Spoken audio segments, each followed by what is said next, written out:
시청자 여러분 안녕하십니까. 더리더 최남수입니다. 1885년에 고종이 우리나라에서 처음으로 세운 현대식 병원 제중원을 기억하십니까? 우리나라 의료 역사를 함께해온 제중원이 130여 년이 흐른 지금 첨단 의료기술과 글로벌 경쟁력을 갖춘 국내를 대표하는 종합의료원, 연세의료원으로 성장했는데요. 오늘 더리더는 연세의료원의 윤도움 원장님과 함께합니다. 의료와 IT의 결합, 혁신 정신으로 새로운 도약을 꿈꾸는 연세의료원의 변신 노력 등에 대해서 들어보겠습니다.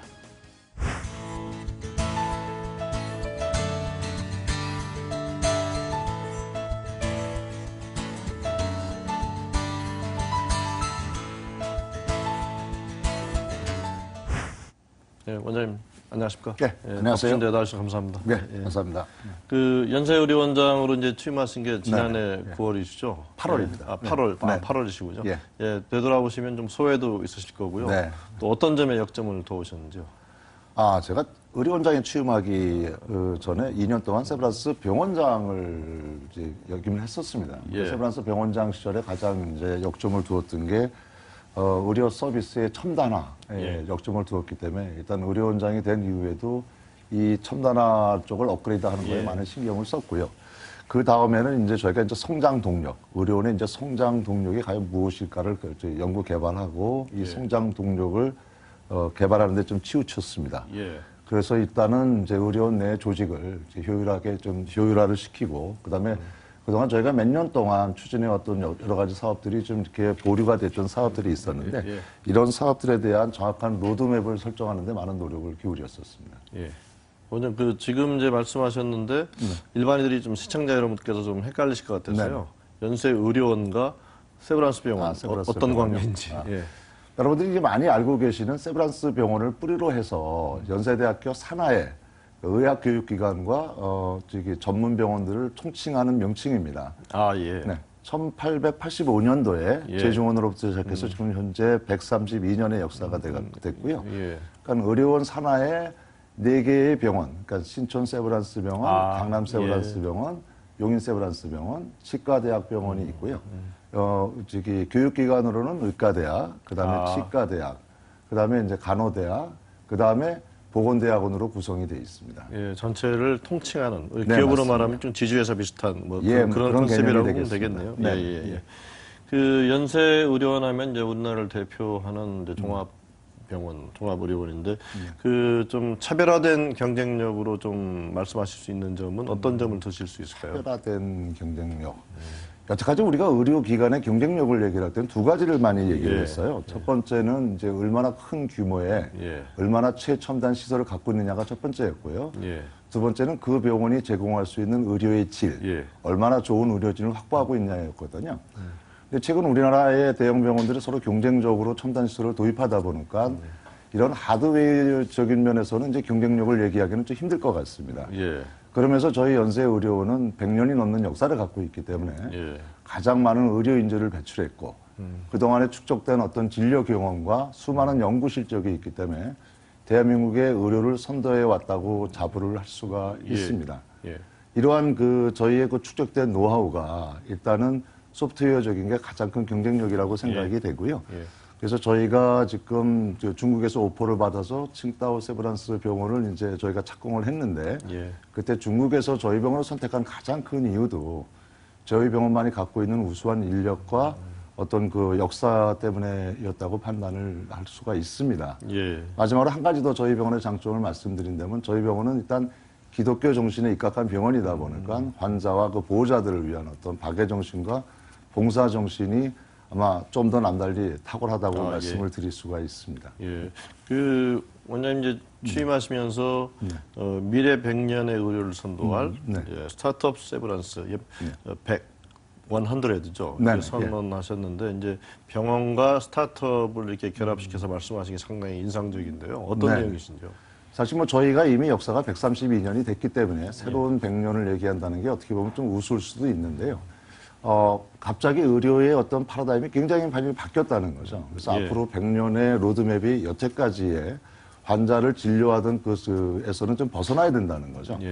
가장 핵심은 우리 여러분들 다 알고 싶다시피 이제 4차 산업혁명 시대가 시작이 됐다고 저희는 보고 있고 예. 이 4차 산업혁명 시대를 선도해갈 핵심적인 가치를 저희 세브란스가 선도해 나가겠다는 의미입니다. 예. 그러니까 예를 들면 저희가 100년이 넘게 된 의료의 어떤 데이터가 축적이 돼 있다고 말씀을 드렸지 않습니까? 하나 예를 들어보면 1885년에 알렌 선교사가 대한민국에 최초로 와서 그분이 한 의료 기록을 보면은 당시 한국에는 이상하게 말라리아 환자가 많다든가 이런 기록이 있어요. 굉장히 소중한 기록들이죠. 이런 데이터들이 100년 넘게 축적이 됐는데 이런 데이터들이 이제는 하나의 자산이 될 수 있는 시대가 왔다는 거죠. 이걸 현재까지 그냥 의료 기록으로만 남길 게 아니라 이 데이터를 바탕으로 해서 신약 개발이라든가 새로운 의료기기를 개발할 수 있는 게 아마 차세대에 우리가 추구할 목표라고 생각해서 가장 스타트업 100년은 이거를 핵심으로 해서 작성을 하였습니다.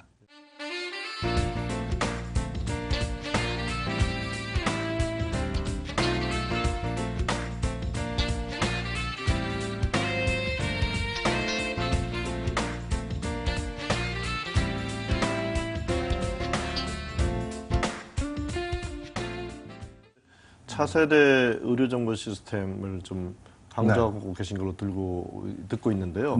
그 의료와 IT의 결합, 뭐 말씀하신 대로 이제 4차 산업혁명이 일어나고 있는 주 모델 중에 하나인데요. 이걸 이제 많이 강조하고 계신 이유와 또 차세대 의료정보 시스템 어떤 내용인지 좀 소개 좀 해주시죠. 지금 당장 뭐 저희가 이제 전산화를 처음 시작한 건 아니고요. 이미 1990년대 말부터 어떤 처방의 전산화를 이루었었고요. 2000년대 중반 들어오면서 종이가 없는 차트, 그러니까 종이를 전부 없애면서 모든 의무 기록이 전산화가 되었었습니다. 근데 여태까지 그렇게 됐던 모든 전산화는 단순히 종이를 없앤 기록에 불과한 건데 앞으로는 여태까지 이런 모든 데이터들의 유용성이 굉장히 커졌다는 거죠. 여태까지는 환자를 몇 명을 더 보고 그 환자의 치료 성적이 중요하던 시기였기 때문에 앞으로의 시대는 이 환자의 두 가지 측면이 있습니다. 첫 번째는 모든 치료의 표준화. 그다음에 각 환자별 개인형 맞춤형 치료라는 두 가지 측면이 있는데 어떻게 보면 이게 좀 서로 다른 얘기 같지만 일단은 의료는 안전을 제일 중요시하기 때문에 모든 환자 치료의 표준화가 굉장히 중요합니다. 이 표준화를 위해서는 우리가 그동안 100년 동안 이상에 갖고 있던 모든 데이터가 컴퓨터에서 읽을 수 있어야 해서 거기서 어떤 표준화된 치료 방침이 나와야 되는 거고요. 그 다음에 그걸 바탕으로 해서 각 개인이 갖고 있는 특성이 있지 않습니까? 그 개인의 맞춤형 치료를 갖다가 접목시킨다는 개념이기 때문에 앞으로 이 의료와 IT의 결합이 없이는 안전한 진료라든가 차세대를 이끌어 나갈 수가 없죠. 사실 우리가 이제 그런 얘기를 많이 하지 않습니까? 그 가장 똑똑한 인재들이 의과대학에 들어와서 과연 국가를 위해서 한 일이 뭔가라는 얘기를 많이 하는데 여태까지는 모든 게 그 진료 쪽인 측면에서 우리가 치중이 됐기 때문에 전 국민의 어떤 의료의 질은 높아졌지만 실제로 어떤 옛날에 공대를 나온 분들이 어떤 그 산업 현장에서 뛰면서 노력했던 그런 식의 국가를 위했던 어떤 헌신은 많이 좀 떨어졌다고 봐야 되거든요. 그런 면에서는 이게 IT하고 결합이 됐을 때는 어떤 신약 개발이라든가 차세대의 어떤 의료기기 개발에 있어서 굉장히 고부가가치의 창출 효과가 있기 때문에 이런 면에서는 IT하고 접목이 굉장히 중요하다고 얘기를 할 수가 있습니다. 그 원장님 말씀하신 대로 이제 4차 산업혁명 시대, 뭐 빅데이터, 또 인공지능 많은 얘기가 되고 있는데요. 뭐 엑스레이 판독을 뭐 인공지능이 한다든 이런 얘기는 이제 보도를 통해서 많이 듣고 있는데 과연 인공지능 의료에서 어떻게 활용될지 어떤 로드맵을 생각하고 있으시다면 어떤 내용이신지요? 네. 작년에 이제 알파고가 나온 다음에 전 국민들이 생각할 때 앞으로 이제 몇 년만 지나면 모든 이제 그 영상 판독을 컴퓨터가 해줄 것이라고 기대를 하고 있는데 사실은 좀 그거는 좀 섣부른 속담입니다. 조금 속담. 왜냐면 그렇게 방대한 양의 데이터가 축적이 돼서 하나의 그 표준화된 어떤 그 진단 지침이나 치료 지침이 나오려면 아직까지는 좀 시간이 요원한데 일단 로드맵으로 말씀을 드리자면은 첫 번째는 우리가 쉽게 접근할 수 있는 게 이제 모바일 기기들이거든요. 모바일 기기는 개인의 생체 정보를 갖다가 저장할 수 있고 그 생체 정보를 의료기관에 연결시킬 수 있는 역할이 있고 그 다음에는 이제 저희가 병원에 예약할 때 하나를 생각을 해보시면은 지금 같은 경우는 이제 콜센터에 전화를 해서 그 상담원하고 통화를 해서 무슨 과를 갈 건가 이렇게 정하지 않습니까? 근데 이런 것들은 지금 이제 기본적인 인공지능에 해당이 되기 때문에 컴퓨터가 대답을 하고 무슨 과에 가고 이런 식의 일차적인 거는 이제 곧 이루어질 걸로 저희가 생각을 합니다. 그다음에 이제 저희가 갖고 있는 이제 모든 아까 그 100년 넘게 갖고 있는 의료 데이터들이 현재는 정례화가 안 돼 있다는 거죠. 그러니까 컴퓨터가 읽을 수 있는 데이터가 아니기 때문에 이거를 그러니까 예를 들어서 다이아몬드가 있으면 다이아몬드가 원석이 있으면 거기서 가공을 해야 되듯이 우리 컴퓨터가 읽을 수 있는 데이터로 바꿔야 됩니다. 이 과정을 저희가 이제 데이터 마이닝이라고 데이터 마이닝.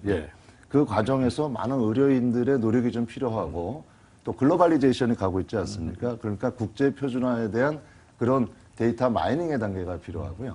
그 데이터 마이닝이 지나가면은 컴퓨터가 이제 스스로 학습하게 하는 딥러닝의 단계로 넘어가야 되거든요. 근데 이런 걸 한번 생각해 보시죠. 우리가 아까 영상을 먼저 얘기를 하셨으니까 영상을 판독한다 그럴 때는 우리가 영상의 한 이미지를 보지만 거기 내는 수십만 개의 도트가 있거든요. 그 도트 하나하나의 음영을 다 판독을 해서 그걸 읽어야 되는데 우리가 요즘 같은 경우에 MRI를 찍더라도 보통 100장 이상의 영상이 나오지 않습니까? 그럼 그 수많은 데이터는 엄청난 양의 데이터거든요. 그걸 처음에는 맨 처음에 영상의학과 의사가 컴퓨터에게 가르쳐 줘야 되는 거예요. 그 과정이 상당히 오랜 시간에 이제 소요가 되고 의사들의 많은 노력이 필요하기 때문에 방향은 그렇게 갈 거고요. 그러니까 지금 영상 쪽보다는 뭐 항암제의 처방을 내린다든가 이런 비교적 간단한 것들부터 AI 쪽으로 갈 거로 기대가 되고 결국은 이런 그 객관적인 데이터는 결국 AI로 갈 것 같은데 사람의 마음을 읽어야 되는 질병이 있지 않습니까? 이렇게 해서 뭐 정신과라든가 심리적인, 이런 심리적인 거는 아마 조금 더 시간이 걸리지 않을까 생각합니다. 더 오래 걸리겠죠. 네, 더 오래 걸릴 겁니다. 그 이제 다음 주제는 좀 찬반 논란이 일고 있는 원격 의료, 뭐 일종의 화상으로 환자를 치료한다든가 그런 건데요. 그 사실 반대 의견도 있고 또 하자는 의견도 많은데 원장님 생각은 어떠신지요? 원격 의료는 일단 필요하다는 게 저희 생각이고요. 그런데 우리가 이제 원격 의료가 왜 그럼 원격 의료라는 게 나타나는지 한번 생각을 해보셔야 되는데 일단 원격 의료라는 건 맨 처음에 나온 개념은 제가 알기로는 군대에서 많이 나온 용어입니다. 군대에서 이제 전투를 하고 최전방에 가 있는데 멀리 있으니까. 네, 그런 소대나 분대 단위마다 군의관이 있을 수는 없지 않습니까? 그러니까 그분들이 갖고 있던 어떤 증상이나 어떻게 다쳤은 거를 갖다가 구성병원에서 원격으로 보고서 그때 어떤 처방을 내릴 수 있으면 가장 효과적이니까요. 근데 우리나라 같은 환경을 먼저 보시면은 우리나라는 이제 도서지방이 일부 있기는 하지만 대부분은 한두 시간 내에 의료기관과 다 연결이 되는 그 상황이기 때문에 도서지방에서는 원격 의료가 제가 좀 필요할 걸로 보고요. 하지만 원격 의료의 또 다른 이제 측면 중에서 하나가 편리성인데요. 환자가 느끼는 편리성. 그러니까 예를 들어서 당뇨병 환자가 있다. 그분들은 몇 개월에 한 번씩 가서 피를 뽑고 처방만 받으면 되거든요. 그러기 위해서 매번 병원을 가야 되는데 그럴 필요가 없이 원격 의료에서 그의 순간적인 것만 해주면 되니까 그런 면에서는 환자들에게 도움이 될 겁니다. 근데 하나의 이제 위험성이라는 게 원격에서 볼 때 모든 자료가 완벽하게 의사가 볼 수 못하는 그런 면이 있고 또 처방을 했을 때 그게 이제 신뢰도가 떨어지는 그런 위험성이 있거든요. 그러니까 그런 것들이 보완되기 위해서는 일단은 도서지방부터 이제 좀 시작을 해보고 거기서는 문제점을 개선해 나가면서 해야 될 겁니다. 하지만 뭐 필리핀이라든가 몇 군데 어떤 그런 데가 절실한 데가 있거든요. 섬이 많으니까. 그런 데는 저희가 필리핀이라든가 르완다 이런 쪽은 저희가 이미 거기 의과대학들하고 협조를 해서 기본적인 원격 진료의 틀을 마련하고 있습니다. 그 원장님 이제 연세의료원하고 이제 세브란스 병원이 이제 신촌에 있는데 그 지역을 뭐 그 의료복합 클러스터로 만들려는 계획이 있다고 들었는데요. 어떤 구상을 가지고 계시는지요? 저희가 이제 해외에 있는 의과대학이나 국내에 있는 의과대학을 여러 군데를 가보더라도 저희 그 연세대학만큼 장점이 있는 데가 거의 없습니다. 그 장점이라는 거는 일단은 캠퍼스가 있고 캠퍼스 바로 옆에 2,500배들을 갖고 있는 병원이 있고요. 모든 이과대학, 공과대학, 의과대학, 치과대학, 간호대학이 다 몰려 있거든요. 그러니까 이런 데 몰려 있는 데서는 지금 요즘에 이제 아까도 제가 IT 때문에 잠깐 말씀을 드렸지만 현재까지는 모든 이제 의료면 의료, 뭐 공대면 공대 이런 시스템이 아니거든요. 그러니까 공과대학, 생명 시스템, 의과대학 이런 것들이 다소는 융합을 돼야지만 거기서 올 수 있는 창출 효과가 굉장히 큽니다. 그렇기 때문에 이 한 울타리에 있는 저희가 같이 했을 때는 예를 들어서 하나를 제가 예를 들어 볼까요? 저희 이제 세브란스 병원이 자랑할 수 있는 여러 가지 중에서 로봇 수술이 있습니다. 로봇 수술. 예, 예. 로봇 수술은 저희가 임상에서 이루어지지만 로봇을 만들고 그걸 평가하고 모르는 단계에서는 어떤 로봇 공학이 필요하거든요. 그렇기 때문에 로봇 센터를 셌을 때는 우리 의료인도 이용을 하지만 그걸 개발하고 하는 데는 공대 이제 교수님들이 필요한 거죠. 이런 데서 시너지를 창출할 수 있는 효과가 너무 크기 때문에 그게 저희 연세대학 캠퍼스가 굉장히 큰 장점을 갖고 있어서 이런 쪽의 의료 클러스터를 구상을 하고 있습니다. 예, 뭐 그 구상하신 대로 되면 상당히 굉장한 시너지가 좀 있을 것으로 좀 기대를 하고 있습니다. 그 앞부분에서 지금 이제 세브란스 병원이 네 개 말씀하셨죠? 네, 부속병원이 4개 지금 있습니다. 이제 용인 동백하고 이제 인천 송도에도 지금 건립 재개를 하시는 거죠?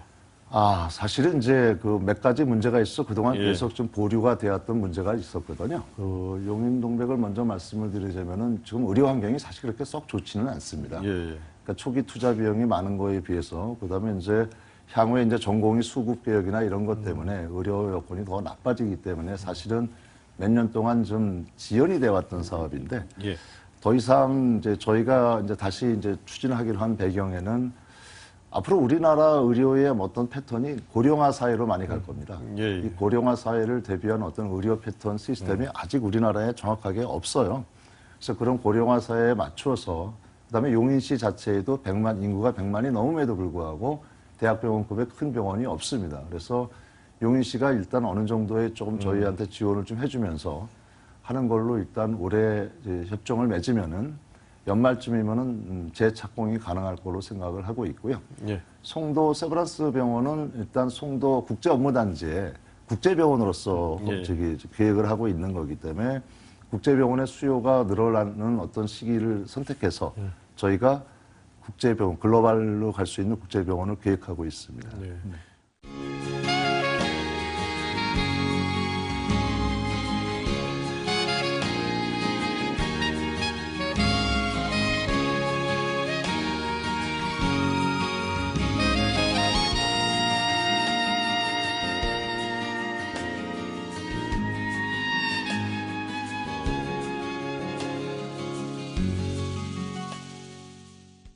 그 이제 해외 진출하시는 얘기도 앞부분에 칭따오 얘기를 해주셨는데 칭따오 세브란스 병원이 이제 국내에서는 처음으로 중국에 진출하는 이제 종합병원이 되는 건데요. 언제 개원 예정이신지요? 지난해 8월에 일단 착공식은 했고요. 근데 칭따오 세브란스 병원은 이제 기존에 우리 국내 의료기관들이 해외 진출하던 거하고 좀 다르게 좀 봐주셔야 될 게 여태까지 모든 국내에서 해외로 진출하는 병원들은 위탁 경영이었습니다.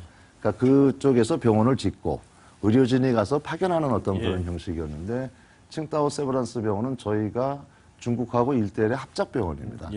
저희가 가장 고마운 거는 중국에서 1대1로 똑같이 투자는 하지만 현금 투자는 중국에서 하고 저희 세브란스 병원의 브랜드를 인정을 받고 설계도를 인정받아서 현물 투자 없이 1대1로 들어가는 병원이거든요.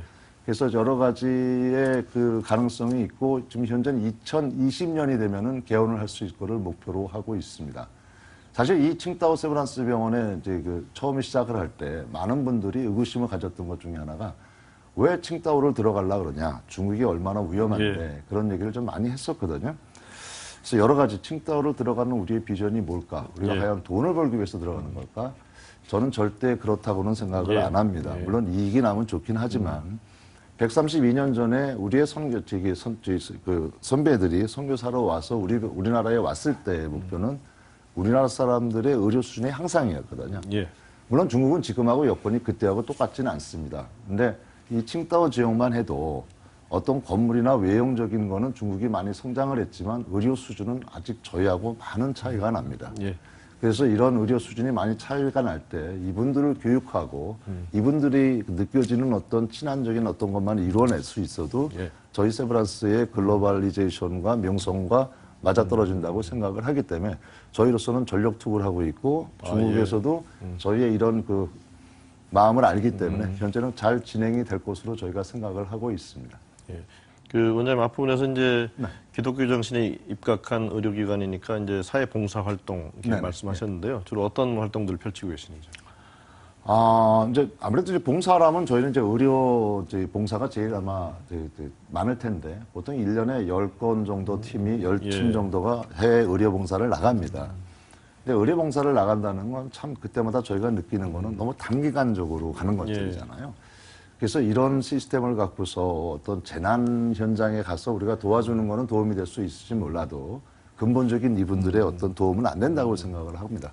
하나 제가 슈바이처 박사와 에비슨 박사의 차이를 아십니까? 슈바이처 박사는 아프리카에서 진료만 했지만 에비슨 저희 세브란스에 오신 분은 진료를 하면서 한국 의사들을 키웠거든요. 그분들이 저희 세브란스의 선배가 됐던 거고 가장 중요한 게 그래서 아프리카나 이런 뭐 방글라데시, 몽골에서 오는 의료 교육에 저희가 굉장히 치중을 하고 있고요. 그런 몇 군데 아프리카하고 이쪽에는 병원 설립 계획도 가지고 있습니다. 상당히 본질적으로 접근하고 계시는데요. 지금 뭐 IT와 결합을 이제 강조하시면서 또 벤처 창업하시는 또 교수님들도 계시다고 들었는데 어떤 내용이신지요? 일단은 국가가 작년 7월부터 이렇게 대학에도 그런 벤처 창업에 대한 거를 규제를 완화해 줬어요. 그렇게 되다 보니까 우리 의대 교수들이 아이디어는 참 많습니다. 그런데 이분들이 이제 공부만 하고 한자만 받지 그걸 벤처를 창업화를 어떻게 하는지를 잘 모르거든요. 그러니까 이분들이 이제 아이디어를 갖고 오면은 그런 초기의 그런 부담, 창업에 대한 부담을 줄여들어서 병원에서 모든 걸 대행을 하게 해주면서 그거하고 관련 사업체하고 연결시켜주는 일을 저희가 하고 있고요. 지금 6개월밖에 안 되는데 이미 7명의 교수분들이 이미 신청을 해서 일단 벤처 시작을 했습니다. 아직까지 뭐 성과는 좀 기다려봐야 될 것 같고요. 이제 시간이 다 돼서 마지막 질문 드리겠습니다. 연세의료원 향후 어떤 모습의 의료기관으로 성장시키고 싶으신지 뭐 포부, 청사진 좀 부탁드리겠습니다. 현재 우리나라의 이제 의료를 저희가 이제 선도해 간다는 입장에서 우리의 장단점은 무엇일까를 한번 좀 판단을 해봐야 되는데 아마 진료의 수준이나 그 수준은 저희는 전 세계적으로 최상위급에 와 있다고 생각을 합니다. 어떤 뭐 수술이나 모든 어떤 진단을 내리거나 치료하는 데 있어서 최상위급이 와 있는데 저희가 아무래도 기초의학 쪽이 좀 약합니다. 항상 옆에 나라 일본에서 노벨 수상이 의학성에서 나오는 걸 보면서 근데 저희가 이제 기본 인프라가 너무 좀 약하거든요. 그거는 의료보험 시스템하고 여러 가지 문제가 있지만 이런 이제 임상을 바탕으로 해서 조금 기초의학을 좀 강화해서 진짜 세계 수준에 맞는 기초 임상 연구가 어울려지는 국가대학을 만들고 병원을 만드는 게 저희의 꿈입니다.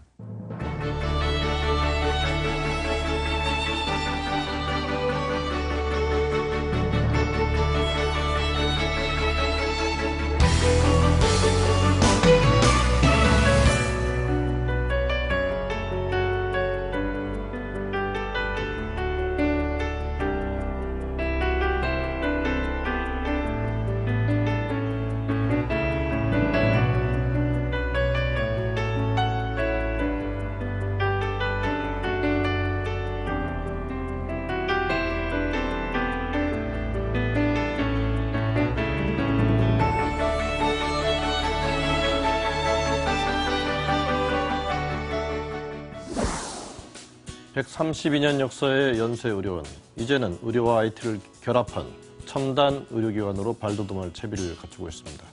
제4차 산업혁명 시대를 앞장서가는 연세의료원의 미래를 그려봅니다. 오늘 출연해 주신 윤도웅 원장님 감사합니다. 네, 감사합니다.